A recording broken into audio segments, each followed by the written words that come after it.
Kau sahabatku, kau saudaraku, tiada yang dapat memisahkan kita. Hari ini ku rasa bahagia berkumpul bersama saudara seiman.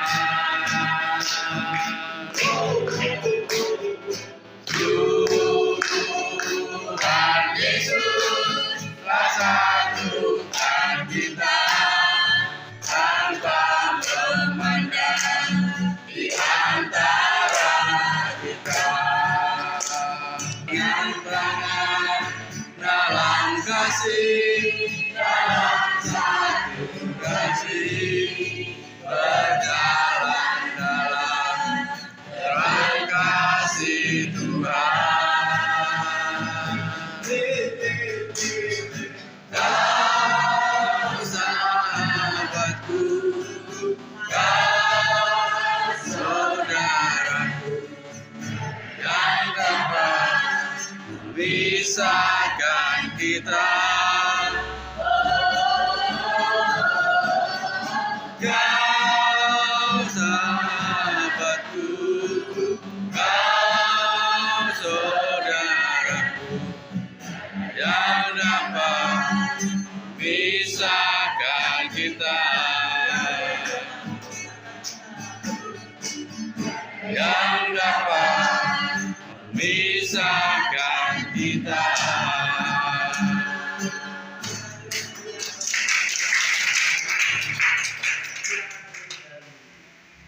Sama-sama belajar. Kita akan membaca Alkitab kita. Nanti kita akan belajar bersama. Kita akan berdiskusi bersama. Nah, nanti Bapak Ibu, saya akan memberikan juga pertanyaan. Kita diskusikan bersama. Jadi tidak ada salah benar tidak. Yang penting nanti apa yang menjadi isi hati akan menjadi pemikiran Bapak Ibu nanti silakan ditulis di sana. Namun sebelumnya kita akan membaca dari Injil Lukas, dari Injil Yohanes pasal 2, Yohanes pasal 2 ayat 1 sampai yang ke-11. Ini sudah sering kita baca cerita tentang perkawinan di Kana. Ini menceritakan mukjizat pertama Tuhan Yesus yang dilakukan, yaitu di perkawinan di Kana. Yohanes pasal 2 ayat 1 sampai 11. Kita akan baca secara bergantian, satu ayat nanti ke sebelah kanan. Anak-anak boleh membaca. Sini nanti membaca ya sampai sini masuk. Nanti ke kanan sampai dengan ayat yang ke-11. Perkawinan di Kana. Pada hari ketiga ada perkawinan di Kana yang di Galilea, dan ibu Yesus ada di situ.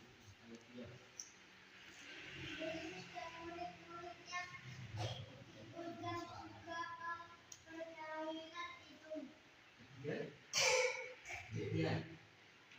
Oh iya, sama teman. Ayat 3.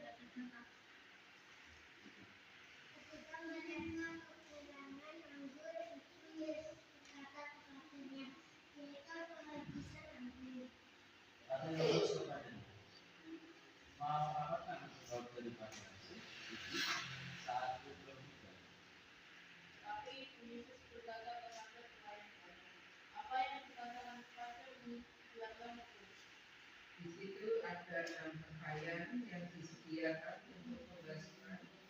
Menurut adat orang Yahudi, masing-masing isinya 2-3 kopi. Yesus berkata pada nelayan-nelayan, isilah pakaian itu penuh dengan air. Mereka pun mengisinya sampai penuh. Sesudah itu kata Yesus kepada mereka, sekarang cedoklah dan bawalah kepada pembeli pesta. Lalu mereka membawa. Tidak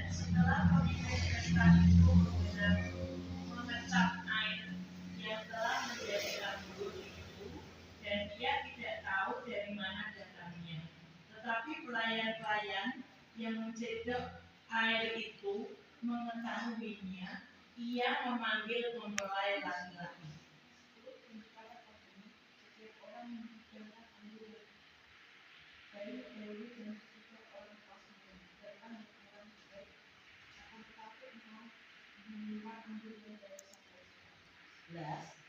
Hal itu dibuat Yesus di mana yang di Galilea sebagai yang pertama dari tanda-tandanya, dan dengan itu ia telah menyatakan kemuliaannya dan murid-muridnya percaya kepadanya.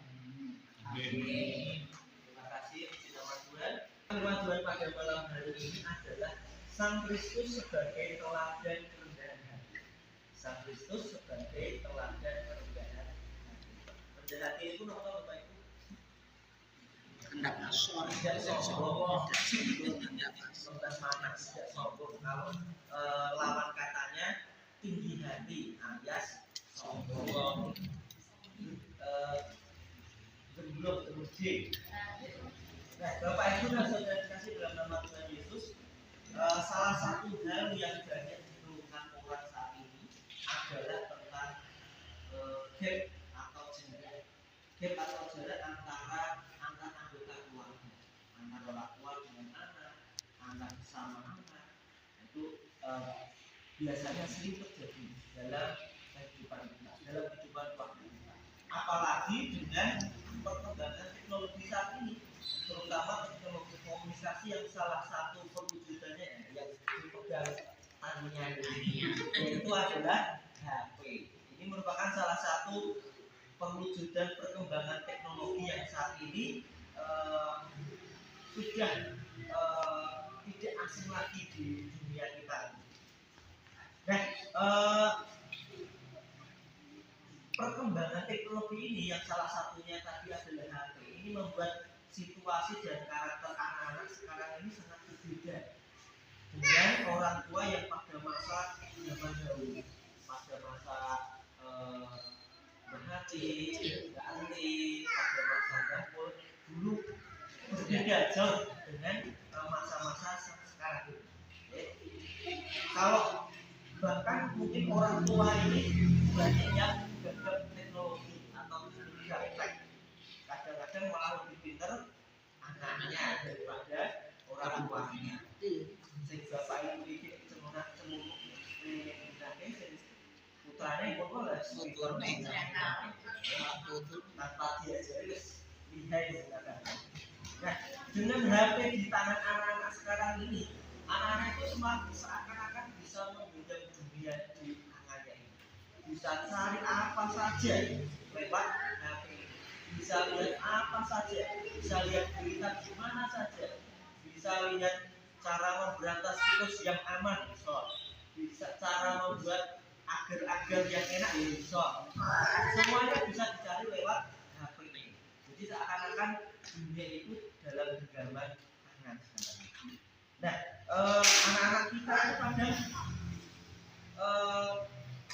tidak bagusnya itu anak-anak kadang merasa lebih pintar, merasa lebih menguasai dunia dibandingkan dengan orang tua. Nah, ini juga sering terjadi di dunia pekerjaan, ya. Dunia pekerjaan saat ini kan biasanya ada dalam suatu pekerjaan itu biasanya ada yang sudah senior, ada yang masih muda. Nah, biasanya yang masih muda ini kan sangat pintar sekali IT-nya. Pintar, terus pokoknya masalah HP, masalah laptop itu handal dibandingkan senior-seniornya. Nah, terkadang yang tidak baik mereka merasa lebih pintar daripada yang lain karena merasa mampu menguasai teknologi.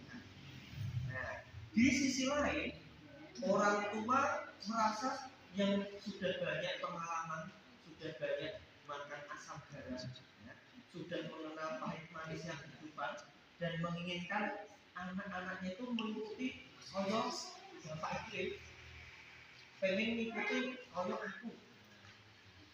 aku itu pengen anak-anakku ngikut seperti aku. Orang tua cenderung mendidik dan memperlakukan anak-anak menurut pengalamannya, menurut apa yang sudah dilalui, apa yang mereka alami. Akibatnya muncullah ada konflik antara orang tua dengan anak karena berbeda pandangan tadi, berbeda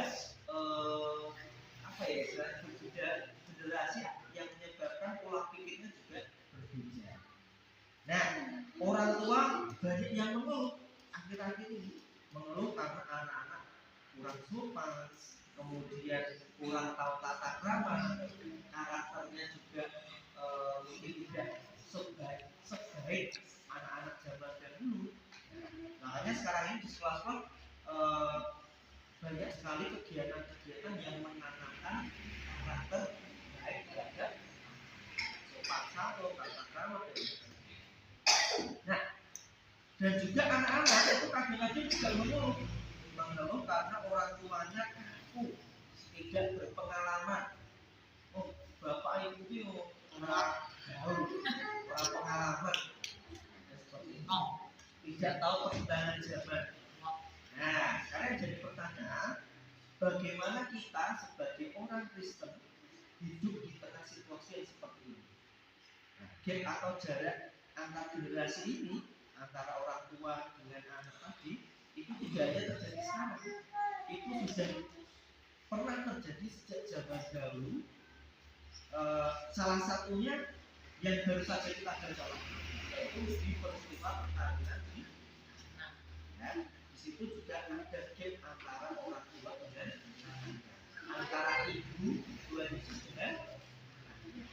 Nah, cerita Tuhan Yesus yang mengubah air menjadi anggur tadi dalam perjamuan di Kana tadi, perkawinan di Kana tadi, dikenal sebagai mukjizat yang pertama, mukjizat pertama Tuhan. Dalam cerita ini dikisahkan bahwa Tuhan Yesus bersama murid-muridnya menghadiri pesta perjamuan nikah atau kawin di Kana. Pada saat itu Tuhan Yesus juga hadir di sana.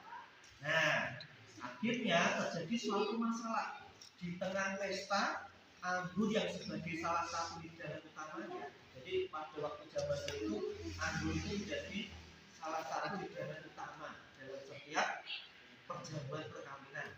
Kalau sekarang mungkin ya jenang yang biasa masih ada dalam setiap perkawinan. Nah, zaman dahulu itu anggur ini menjadi salah satu menu utama, hidangan utama dalam perkawinan. Dan saat itu terjadi masalah anggurnya habis. Kemudian ibu Tuhan Yesus menyampaikan keadaan ini kepada Tuhan Yesus. Nah, kemudian kalau kita baca tadi di ayat yang ke-4, nah, bagaimana responnya pada saat itu? Kata Yesus padanya, mau apakah engkau dari aku itu saat aku belum tiba? Tuhan Yesus menyampaikan ke ibunya bahwa waktunya belum. Tetapi apakah Tuhan Yesus hanya tinggal diam saja? Tidak. Tuhan Yesus melakukan sesuatu. Ketika ibunya mengatakan kepada para pelayan untuk melakukan apapun yang dikatakan Tuhan Yesus pun memerintahkan para pelayan untuk mengisi tempayan-tempayan dengan air dan mengubah air itu menjadi. Tuhan Yesus menyelamatkan pesta perkawinan tersebut. Karena tentunya misalnya kehabisan pasti tuan rumahnya akan merasa malu. Nah, di situ akhirnya Tuhan Yesus melakukan mukjizatnya. Tuhan Yesus mengubah air menjadi dan akhirnya pestanya berjalan lancar dan semuanya bahagia. Ya, Bapak Ibu dan saudara kasih dalam nama Tuhan Yesus, dalam bacaan ini kita bisa melihat respon Tuhan Yesus yang mana saat itu Tuhan Yesus yang menempatkan diri sebagai anak, menghadapi permintaan orang tua, yaitu ibu Tuhan. Permintaannya tadi apa Bapak Ibu? Meminta karena keadaan anaknya tadi. Sekalipun permintaan ibunya ini tidak disampaikan secara vulgar sebagai permintaan atau perintah, tetapi dalam berita yang disampaikan ibunya tadi sebenarnya juga ada permintaan di dalamnya, ada harapan di dalamnya, ada Tuhan Yesus melakukan sesuatu untuk menyelamatkan pesta pernikahannya. Kita percaya Tuhan Yesus adalah Allah yang menjadi manusia, yang menjelma menjadi manusia. Sebagai manusia saat itu ia sudah mempunyai murid, karena pada saat itu ceritanya Tuhan Yesus itu sudah punya pengikut, sudah punya murid. Artinya saat itu Tuhan Yesus itu sudah menjadi seorang tokoh yang dikenal banyak orang. Nah, tokoh muda di masyarakat pada saat itu. Tetapi sebagai anak muda pada saat itu yang sudah punya nama tenar pada zaman dulu, ia masih bersedia melakukan perintah yang diperintahkan oleh ibu. Nah, ini juga menjadi gambaran kehidupan keluarga kita. Ketika si anak mungkin merasa sudah pintar, lebih tahu, namun sebagai anak tetap memposisikan sebagai anak yang mana selalu menuruti, mentaati perintah orang tua. Nah, di sini ada anak-anak, ada Tia, ada Mas Joshua, ada Gabriel, ada Ovan, ada kakak, saya sendiri sebagai anak, Demi sebagai anak, kemudian Mbak Ati juga masih sebagai anak dan lain sebagainya. Sebagai anak harus juga tetap patuh pada perintah orang tuanya. Kalau misalnya Mas Joshua diperintah sama ibunya, kira-kira melaksanakan apa ya, melaksanakan apa? Misalnya diperintah sama ibu, laksanakan. Nek dia misalnya diperintah sama ibu, lu kait sapiman terase, dia bilang, aku di bulanan, oh gitu.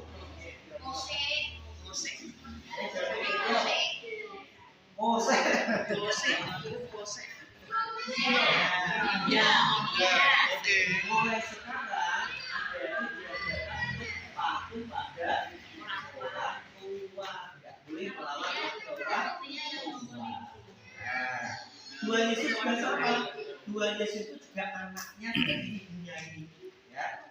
Tuhan Yesus pada saat itu seorang Tuhan, seorang tokoh muda pada saat itu, tapi dia masih setia, masih taat pada perintah ibunya, tidak melawan pada perintah ibu. Nah, ini bisa jadi pelajaran buat kehidupan kita bahwa pada saat itu Tuhan Yesus menunjukkan sikap rendah hati, tidak sombong, tidak merendahkan diri. Namun Tuhan Yesus rendah hati. Kalau misalnya Tuhan Yesus sebagai Tuhan, sebagai orang yang terkenal, tokoh ternama pada saat itu, dia punya nama yang dikenal masyarakat luas. Namun Tuhan Yesus pada itu tidak sombong, dia masih mau menuruti perintah dari Yesus. Nah, Bapak Ibu dan Saudara kasih dalam nama Tuhan Yesus Kristus, saat ini kita mau berdiskusi bersama. Saya memiliki dua pertanyaan. Nah, supaya tidak terlalu lama kita berkelompok. Kelompoknya mudah saja. Dari Mas Dewi sampai dengan Hukri satu kelompok. Dari ini satu kelompok. Kemudian dari Bu Titi mungkin ikut sini. Bu Titi, Bu Mul, Mbak Puji sama Mbak Dulu. Satu kelompok, yang belakang satu kelompok. Oke. Ini tidak benar atau salah.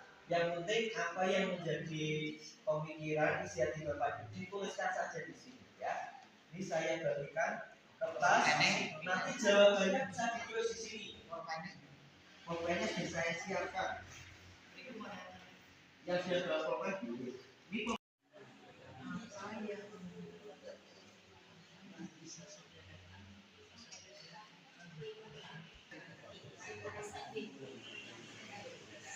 Ini ini tidak benar salah ya, tapi ini berdasarkan pemikiran Bapak Ibu dan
Yang pertanyaan kedua, apa yang bisa kita lakukan?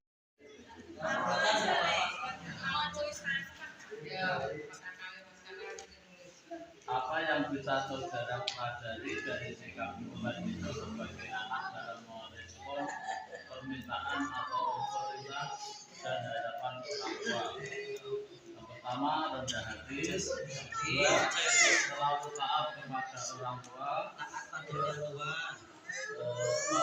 Yang ketiga,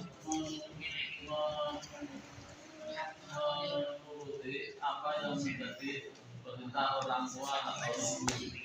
Menurut pada orang tua. Ya, tiga ya yang bisa kita tadi terus. Kedua, apa yang bisa atau perlu kita lakukan untuk mengembangkan sikap rendah hati dalam diri dan hidup kita. Yang pertama, menghormati kepada siapa saja. Menghormati. Selalu jaga sopan santun. Mengakui dirinya masih banyak kekurangan. Mengakui kalau dirinya masih banyak. Kita berikan tepuk tangan untuk kelompoknya.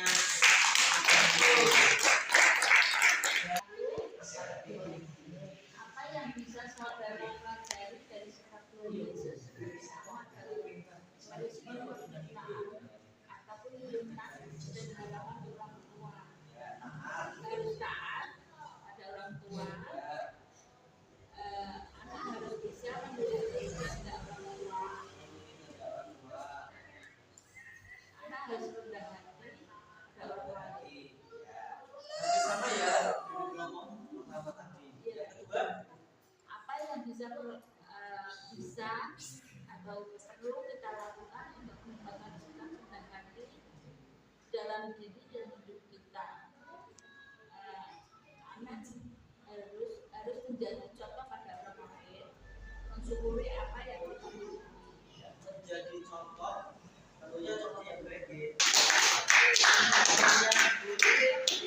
pelajari dari sikap Tuhan Yesus sebagai anak dalam merespon permintaan atau perintah. Yang pertama kan sebagai anak hormat dan taat kepada orang tua. Yang kedua rendah hati terhadap semua orang tanpa terkecuali. Taat dan rendah. Nomor dua, Kedua, apa yang bisa atau perlu kita lakukan dalam diri dan hidup kita? Yang pertama, mengakui kekurangan kita dengan introspeksi diri. mengakui kekurangan kita bersama dengan kelompoknya masing-masing. Yang kedua, menghargai dan bisa menerima saran masukan dari orang tua. Menghargai dan menerima saran dari orang. Ini memang kadang sulit ya kalau kita. Namun di malam hari ini kita diajarkan Tuhan untuk bisa menerima saran dari orang. Karena tentunya saran ini bisa menjadikan hidup kita lebih baik. Kita berikan tepuk tangan untuk kelompok.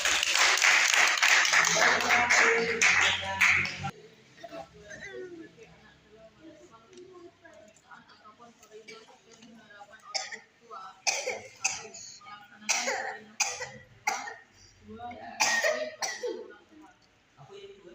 Mematuhi. Ya. Nomor dua.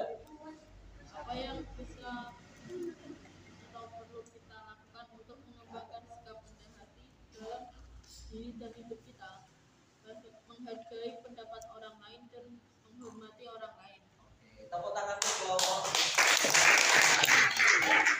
Jadi Bapak Ibu semua bisa kita pelajari, yang bisa kita teladani yang pertama tadi adalah rendah hati. Seperti Tuhan Yesus yang rendah hati. Walaupun Tuhan Yesus ini punya kuasa yang luar biasa terkenal, namun Tuhan Yesus tidak sombong. Tuhan Yesus harus rendah hati. Yang kedua, senantiasa taat baik terhadap orang tua, bahkan taat pada perintah.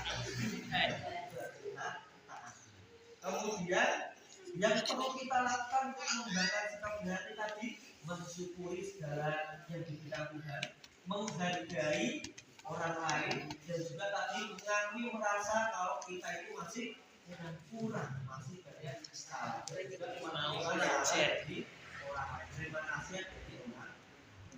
Ya, itu Bapak Ibu pelajaran kita hari ini. Semoga bisa menjadikan hidup kita lebih baik, dan semoga hidup kita bisa mencontoh apa yang jadi belajar Tuhan, bisa rendah hati, bisa setia dan amin.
Bapa sumber kasih, Allah yang kami sembah di dalam nama Yesus,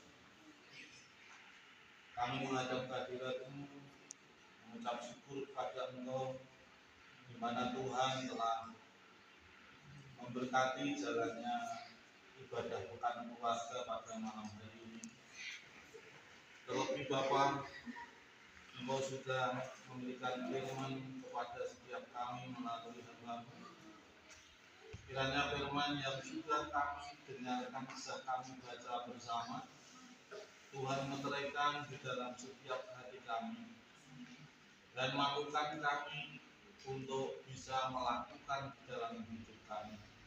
Terlebih juga Bapak, hasil diskusi pada malam hari ini sehubungan dengan firman Tuhan yang kami pelajari bersama, kiranya Tuhan mampukan kami meneladani apa yang menjadi perilaku Tuhan Yesus pada waktu itu, yaitu mempunyai rasa rendah hati dan taat kepada perintah orang tua atau seorang ibu. Jadikan kami seperti Tuhan Yesus, di mana kami juga bisa membentuk, yaitu kami selalu menghormati kepada siapa saja, kepada orang lain, kepada orang tua, demikian juga ajari kepada setiap sahabat kami. Terima kasih Tuhan, apa yang menjadi hasil diskusi kami pada saat malam hari ini sekali lagi jadikan pelajaran bagi setiap kami di dalam kami menempuh hidup kami di dunia ini. Dan jadikan setiap keluarga kami masing-masing Bapak menjadi keluarga yang bisa menjadikan kemuliaan nama Tuhan. Demikian juga kami adalah milik Tuhan, kami adalah berharga di mata Tuhan. Kami percaya Tuhan Yesus selalu menjagai kami. Tuhan Yesus selalu mengarahkan hidup kami, sehingga hidup kami semuanya sesuai dengan kehendak Tuhan. Bapa dalam surga, selanjutnya pada saat malam hari ini kami bersama-sama menaikkan doa syafaat, menyerahkan saudari kami terkasih, yaitu Ibu Sutrima, yang saat malam hari ini masih ada di rumah sakit Boyolali karena badannya kurang sehat atau karena ada sakit penyakit yang berada di dalam tubuhnya. Oleh sebab itu Bapak, dengan kerendahan hati kami serahkan Ibu Sutrima di genggaman tangan Tuhan. Sakit penyakit yang diderita kiranya Tuhan jamah, Tuhan ganti dengan kesembuhan yang sempurna. Kami juga menyerahkan para dokter, para medis yang menangani Ibu Sutrima, peralatan yang digunakan, obat-obatan yang dikonsumsi, makanan minuman yang juga dikonsumsi oleh Ibu Sutrima. Tuhan berkati, Tuhan sucikan, sehingga melalui para dokter, para medis, makanan, minuman, obat-obatan, peralatan yang ada di rumah sakit menjadi sarana kesembuhan dari Ibu Sutrima. Namun kami percaya bahwa kesembuhan Ibu Sutrima hanya kami percayakan di tangan Tuhan, karena Tuhan adalah dokter segala dokter, tabib dari segala tabib, yang mampu dan mau menyembuhkan segala sakit penyakit bagi setiap orang yang menyerahkan hidupnya kepada Engkau. Terima kasih Tuhan. Kami juga serahkan saudara-saudara kami yang lain, seperti Pak Diranto, seperti pribadi kami, seperti Mbak Cici, Mbak Wismaningati, adik kami Rianto. Kiranya Tuhan memberikan kepulihan di dalam hidup kami, kepulihan kesehatan kami, juga sakit penyakit yang sudah pernah kami derita, Tuhan sembuhkan. Tuhan ganti dengan kesehatan yang sempurna. Kiranya kesehatan yang sempurna bagi kami semuanya hanya bisa kami gunakan untuk memuji dan membesarkan nama Tuhan.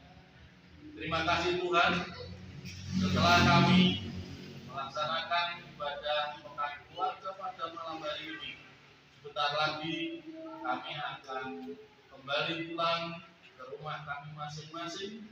Kiranya Tuhan memimpin perjalanan kami, hingga kami bisa sampai di rumah kami bersama-sama dengan selamat, tidak ada halangan suatu apapun. Malam hari yang berbahagia Bapak, kami akan istirahat di pembaringan kami masing-masing. Kiranya Tuhan mengirimkan malaikat surgawi untuk menjagai kami semuanya, sehingga kami bisa tidur dengan nyenyak, dan besok pagi pada waktu yang Tuhan tentukan kami bisa bangun dengan sehat, sukacita, tidak ada halangan Tuhan apapun. Selanjutnya kami juga bisa melakukan apa yang menjadi aktivitas dan kegiatan kami. Bapak dalam surga, apabila di dalam kami melaksanakan ibadah pekan keluarga pada malam hari ini terselip dosa dan kesalahan kami, kiranya Tuhan mengampuni. Doa kami minta di dalam satu nama di atas segala nama dengan percaya, yaitu kepada Tuhan Yesus Kristus, Juru Selamat kami yang terpujilah namamu kekal selama-lamanya. Haleluya. Amin. Terima kasih Tuhan, kasih setiamu yang mengalami dalam hidupku. Terima kasih Yesus untuk kebaikanmu sepanjang hidupku. Terima kasih Yesusku, Bapa Nuraya, Kau beri matahari ini, dua